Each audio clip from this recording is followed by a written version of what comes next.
बिस्मिल्लाहिर्रहमानिर्रहीम। अल्लाहुम्मा सल्ली अला मुहम्मदिन कमा तुहिब्बु व तर्ज़ालहु। अस्सलामुअलैकुम। रिवायत है कि जब आयतुल कुर्सी हजूर सल्लल्लाहु अलैहि वसल्लम पर नाजिल हुई तो इसके साथ 70,000 फरिश्ते भी नाजिल हुए, और ये एहतमाम इस आयत की अज़मत और बुज़ुर्गी की वजह से था। एक बार हजूर सल्लल्लाहु अलैहि वसल्लम ने इरशाद फरमाया कि आयतुल कुर्सी मुझे अर्श के ख़जानों में से अता की गई है, और ये ऐसी नेमत है कि मुझसे पहले कभी किसी नबी को अता नहीं की गई। बुज़ुर्गों ने फरमाया है कि आयतुल कुर्सी में 170 हरूफ हैं।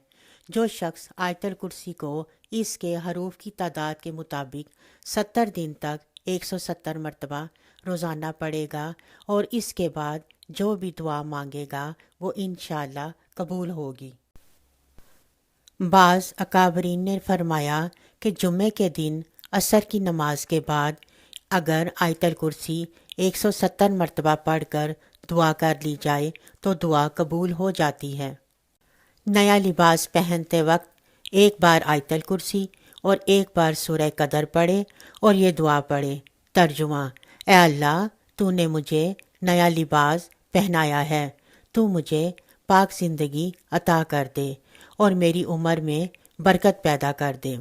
बुज़ुर्गों ने फरमाया है कि ऐसा करने से आयतुल कुर्सी के खुदाम और मलाइका उस शख्स के वास्ते दुआए मग़फ़िरत करते रहेंगे, और जब तक ये लिबास जिसे पहनकर दुआ की गई थी फट नहीं जाएगा, दुआए मग़फ़िरत उसके वास्ते होती रहेगी।